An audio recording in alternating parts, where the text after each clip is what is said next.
لا إله إلا الله محمد رسول الله عليه صلاة الله وآله والأحبة.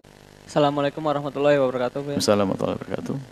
Ini mau bertanya masalah ini Buya. Kalau saya pernah dengar kalau misalkan katanya orang berzina itu dosanya tidak diampuni selama 40 tahun. Dan zina yang seperti apa yang dimaksud? Terus apakah bisa diampuni Buya sama Allah kayak itu? Wassalamualaikum warahmatullahi wabarakatuh. Zina adalah dosa besar dan kehinaan. Zina adalah hina di diri dan hina di keluarga. Semua dosa begitu mudahnya dihapus kecuali zina. Ada orang kafir masuk Islam namanya mu'allaf. Anak dan cucunya pun masih bangga. Kalau kakekku mu'allaf. Tapi seorang cucu akan merasa terhinakan kalau pernah punya kakek pezina atau seorang nenek pezina. Maka zina adalah hina dan hina dan hina. Dan tidak ada yang berzina kecuali manusia terhina. Sehingga susah melakukan zina kecuali manusia hina. Tapi biarpun itu adalah kehinaan, Allah Maha Kasih. Jadi wanita mulia itu susah berzina. Suatu ketika ada wanita Hindun. Hindun itu yang pernah menyuruh Wahsi membunuh Sayyidina Hamzah. Kemudian begitu bencinya dengan Hamzah, diambil hatinya lalu digigit. Akilatul Akbat, Hindun. Setelah masuk Islam, diajak baiat oleh Rasulullah. Wahai wanita-wanita masuk Islam, berbaiatlah kau, berjanjilah engkau. Berjanji untuk apa ya Rasulullah? Perempuan-perempuan. Berjanjilah kalian untuk tidak menyekutukan Allah.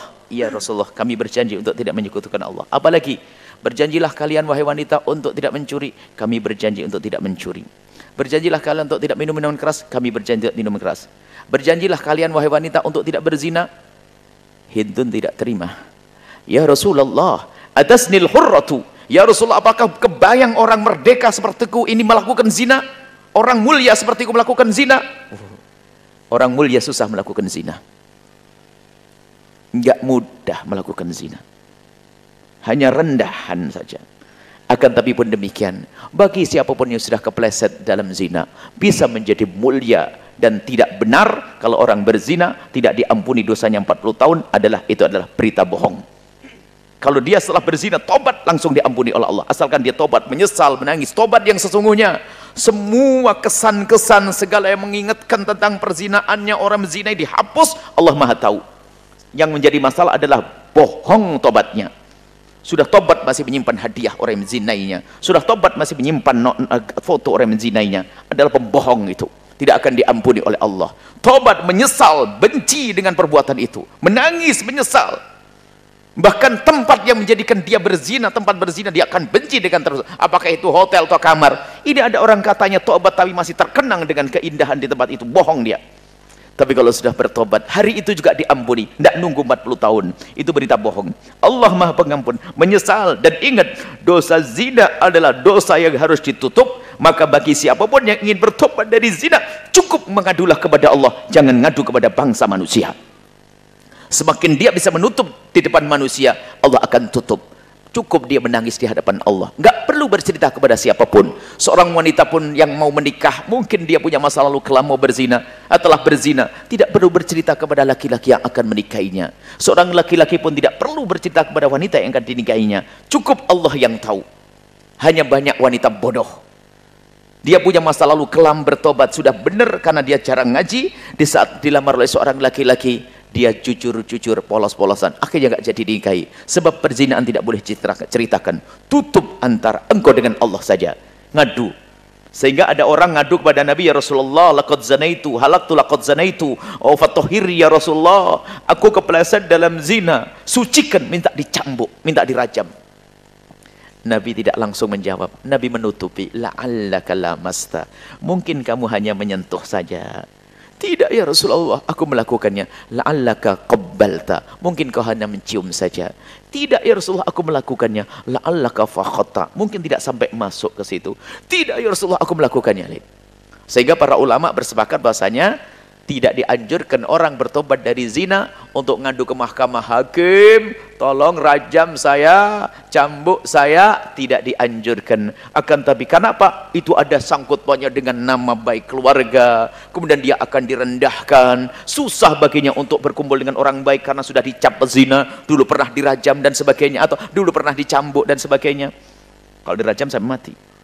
Akan tapi alangkah indahnya Islam, yang bertobat cukup tutup, dan dianjurkan untuk hijrah ke tempat yang tidak tahu kalau dia pernah berzina, ke masyarakat yang tidak mengenal dia berzina, sehingga dia di sana tampil sebagai seorang yang soleh, seorang wanita yang solehah, urusannya dengan Allah Subhanahu wa ta'ala. Maka hanya orang bodoh yang bercerita tentang perzinaannya.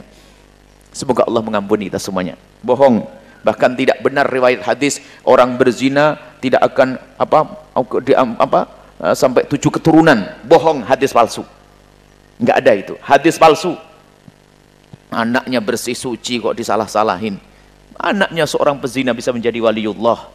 Jadi ini yang menjadi masalah, kadang-kadang berita-berita palsu seperti itu dihembuskan, maksudnya untuk nakut-nakuti orang berzina. Tapi kalau namanya palsu ya palsu, bohong ya bohong, nggak boleh, haram, dosa menyebarkannya. Semoga Allah mengampuni kita semua dan menjauhkan kita dari zina. Dan awas, jangan sekali-kali Anda berani membicarakan orang yang berzina. Kalau Anda tidak ingin keluarga Anda tertimpa musibah yang serupa. Kalau Anda, mungkin Anda punya kawan dekat dan dia bercerita tentang perzinaannya, Anda tutup. Bahkan Anda pun tidak boleh cerita kepada istri Anda.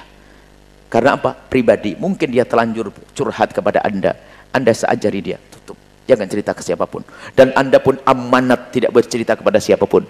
Kalau Anda membongkar aibnya orang tersebut, Allah akan bongkar aib Anda.